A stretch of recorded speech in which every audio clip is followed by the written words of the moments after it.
नमस्कार. आज आपण खूपच महत्त्वाच्या विषयावर माहिती बघणार आहोत. पार्ट 1 जर तुम्ही बघितला असेल तर आता हा पार्ट 2 सुद्धा पूर्ण फुल वॉच करा. तुम्ही बीपीची औषधे घेत आहात तरी पण बीपी वाढतोय का? कदाचित काही रोजच्या सवयी तुमच्या बीपी वाढवत असतील. आज पार्ट 2 मध्ये आपण जाणून घेणार आहोत कोणत्या चुका टाळायच्या. आणि जर तुम्ही या व्हिडिओचा पार्ट 1 बघितला नसेल तर नक्की बघा.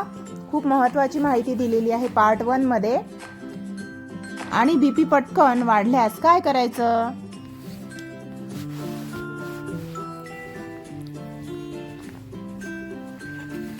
बीपी अचानक वाढल्यावर काय होते? जेव्हा बीपी खूप वाढतो तेव्हा शरीर काही संकेत देऊ शकते. डोके जड होणे,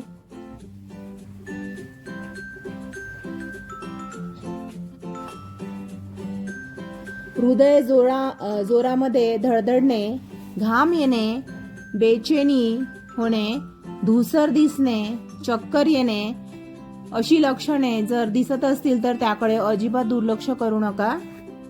पण काही लोकांना कोणतीही लक्षणे दिसत नाही असंही होतं बरं का.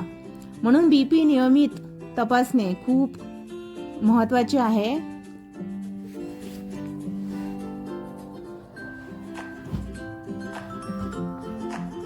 बीपी वाढवणाऱ्या रोजच्या चुका. नंबर 1, जास्त ताण घेणे. सतत चिंता, ओव्हर थिंकिंग आणि राग यामुळे बीपी वाढू शकतो. उपाय: शांत संगीत ऐका, ध्यान धारणा करा, मोबाईल पासून थोडा ब्रेक घ्या.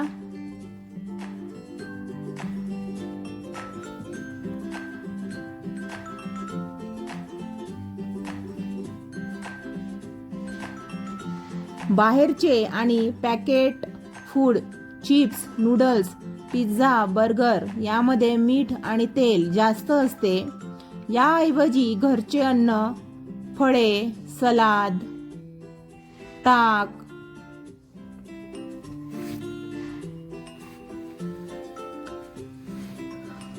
घ्या. नंबर 3, दिवसभर बसून राहणे. फिजिकल ऍक्टिव्हिटी कमी असेल तर बीपी वाढण्याचा धोका वाढतो. रोज 30 मिनिटे चालणे, जिने चढणे, हलका व्यायाम,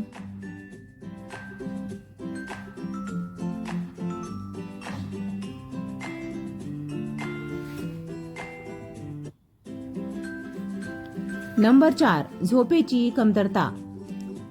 लेट नाईट जागरणामुळे शरीरावर ताण येतो. रोज एकाच वेळेला झोपण्याचा प्रयत्न करा. जवळपास 9:30 ते 10 पर्यंत झोपण्याचा प्रयत्न करा.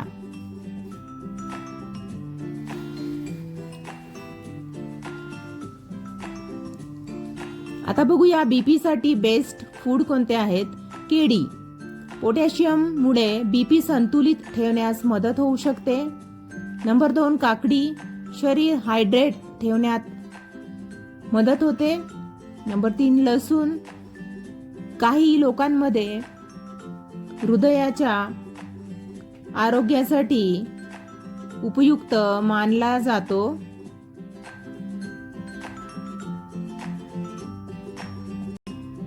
नंबर 4, हिरव्या भाज्या. हिवाळ्यामध्ये भरपूर पालेभाज्या उपलब्ध असतात. त्या आपण आपल्या आहारामध्ये नियमित घेतल्या पाहिजे. जसे की पालक, मेथी यामध्ये पोषक घटक भरपूर असतात. कोणत्या गोष्टी कमी कराव्यात? जास्त मीठ, कोल्ड्रिंक्स, जास्त साखर, खूप तेलकट पदार्थ, जास्त कॅफीन इत्यादी पदार्थ आहारामध्ये घेऊ नका. योग आणि प्राणायाम, अनुलोम विलोम मन शांत ठेवण्यास मदत करते. दीर्घ श्वास स्ट्रेस कमी करण्यासाठी उपयोगी आहे. मेडिटेशन रोज 10 मिनिटे बसल्याने मन रिलॅक्स होते. त्यामुळे रोज 10 मिनिटे तरी वेळात वेळ काढून मेडिटेशन केले पाहिजे.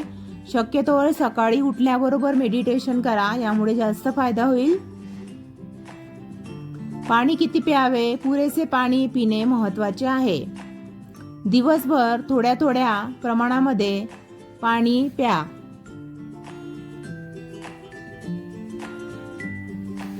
बीपी साठी महत्त्वाच्या सवयी: वेळेवर जेवण करा, वेळेवर झोप घ्या, रोज चालणे, ताण कमी करा, डॉक्टरांनी दिलेली औषधे वेळेवर घ्या,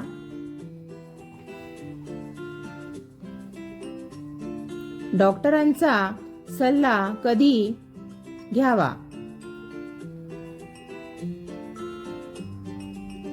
जर बीपी खूप जास्त राहत असेल, छातीत दुखत असेल, श्वास घेण्यास त्रास होत असेल, अचानक कमजोरी वाटत असेल, तर लगेच डॉक्टरांशी संपर्क करा. निष्कर्ष: बीपी कंट्रोल करणे अशक्य नाही.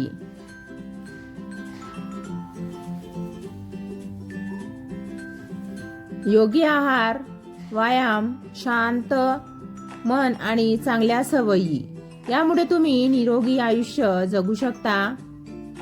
फक्त वरील दिलेल्या टिप्स फॉलो करा. आपण या टिप्स रोज फॉलो केल्या ना, तर ते आपल्या सवयी बनून जातात. मग त्या गोष्टीचा कंटाळा येत नाही. बीपी कंट्रोल करायचं आहे ना, मग या सवयी आजपासून सुरू करा.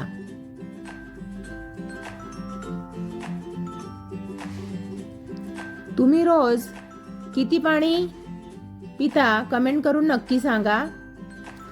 स्ट्रेस कमी करण्यासाठी काय करता हे सुद्धा कमेंट करून नक्की सांगा. वरील टिप्स मधील कोणती टिप्स तुम्ही अगोदरपासून फॉलो करता ते सुद्धा मला सांगा.